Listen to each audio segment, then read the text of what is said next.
Today I have a quick review for you on these Hakuho-do and Sephora Pro brushes. I think sometime, maybe like a month ago, at the beginning of summer, Sephora released a collaboration with Hakuho-do. Hakuho-do is like a Japanese, I'm pretty sure they're Japanese brush brand. You can usually find them online, I think, as well as I always see them at IMATs. Their brushes are really expensive, but they're supposed to be like amazing quality. I think they're supposed to be handmade and just like impeccable sort of quality to the brushes. I've never purchased one because they are quite expensive. I think they're closer to like $100 each, and it's just sort of not in my budget to purchase a whole bunch of them.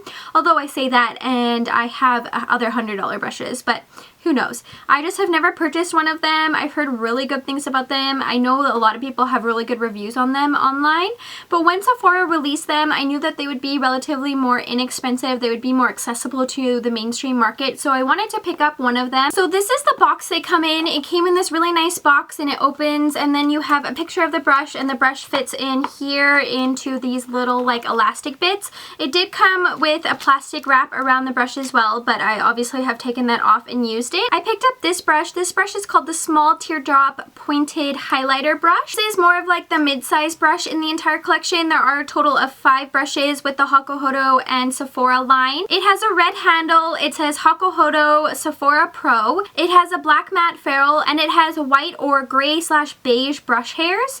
It's incredibly soft. I've used it quite a few times. I've washed it and it's held its shape up really nicely. I haven't seen any shedding at all, and sometimes with Sephora Pro brushes, within the first couple of washes or sort of when you're applying the first couple of applications, you can see a little bit of shedding, but this one I've seen no shedding. I'm not sure in the regular Hakuho-do line if they use natural or synthetic bristles, but I know that with the Sephora collaboration they have used synthetic ones. I don't mind that because I do like the softness of the brush, and it holds its shape really nicely and dries really fast, which is a really nice benefit. The one thing that I did find interesting, and I've never really felt any of the Hakuho-do normal brushes, but I was surprised that it didn't have any weight to it. I feel like when it comes in boxes and when you like sort of spend a little bit more for your brushes, usually they have a little bit of weight to them. Something similar to like the Marc Jacob brushes, which are synthetic and they have a little bit of weight to them. But this one actually just feels like a regular sort of like Eco Tool synthetic brush or anything like that. So I found that interesting. But overall, I think the quality of it is really nice.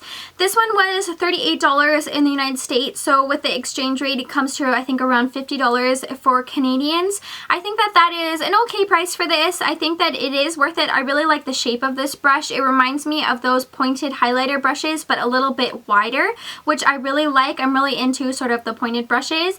I don't know if I would pick up another one from this line just because they are relatively expensive and I don't need any more brushes. I have lots of brushes, but I was interested just to try one of them, see what it was like. If I loved it, I would probably purchase the other ones, and I do love it, but I don't think it warrants me purchasing any more of the expensive brushes. Overall, I'm happy I have this brush. I think it's a really nice addition to my collection. I don't have many brushes that have sort of this sort of shape, so I think it's really nice, and I'm happy that I have sort of like a Hakuho-do brush in my collection. It kind of makes it feel a little bit more complete that I'm trying all kind of different brands, and I just thought it was really nice the fact that Sephora made them accessible and sort of made it in their regular line so that people who necessarily can't afford the Hakuho-do brushes or don't have accessibility to them, you could pick up some of these and sort of test them out for yourself. If you've tried any of the other Hakuho-do Sephora brushes, definitely let me know your thoughts in the comments below, and make sure you subscribe so you can see all my upcoming videos. Thanks so much for watching, and stay tuned.